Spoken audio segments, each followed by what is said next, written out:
umaga. Ayan, kakatapos ko lang maligo, guys. At ito, magdi-dinner na tayo ng maaga. Ayan, dahil nagutom ako, guys. Naglinis ako sa bahay, guys, buong araw. Ayan, napagod ako, guys, at nagutom. Kaya meron tayong masarap na pagkain dito, guys. So, yung aking paboritong fried chicken. Ayan, kain po tayo malangga. Ayan, oh. Grabe. Ang lutong na malangga. Ang lutong. Sira naman akong diet nito malangga. Ayan.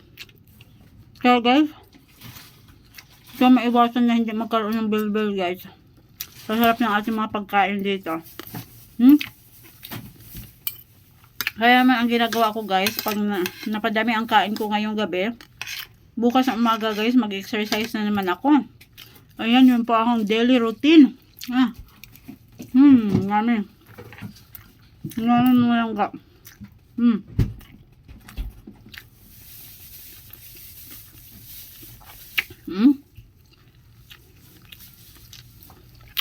Pagod ako, guys, sa aking pagbablog. Kailangan natin kumain ng masasarap, guys. Para meron tayong lakas gumawa ng content.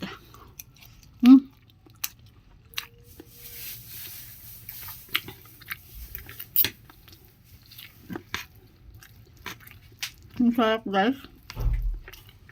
Isa sa aking paboritong paboritong ulam, guys, ang fried chicken.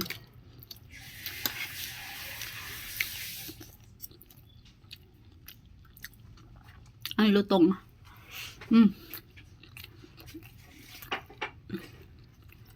Ayan, guys, konti na lang. Sarap. Konti na lang, guys, mauubos ko na yung ulam natin.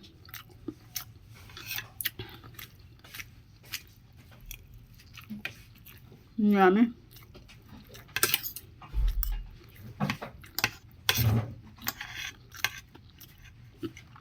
Minsan na ako makakain ito, guys, yung ating fried chicken. Kaya thanks God for all the blessing. Meron naman tayong masarap na ulam.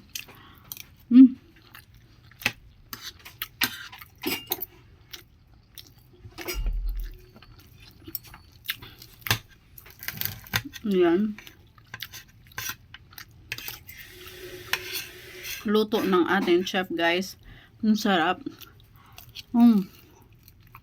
Yummy malangga. Ayan, mauubos ko na, guys. Mauubos ko na siya. Kunti na lang malangga. Buto-buto na lang natira. Ang sarap ng kanyang, guys, kanyang balat, malutong. Very good, guys. Yummy. Ang lutong malangga. Napaka-crispy na.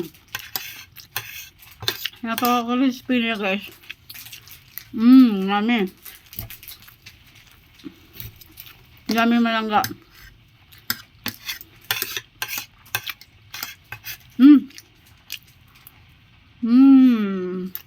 So, ayun, guys, naubos ko na. Naubos ko na malangga. Ayan.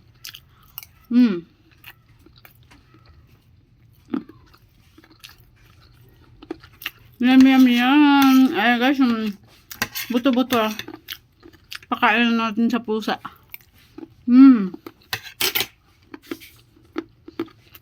Ano yan, guys?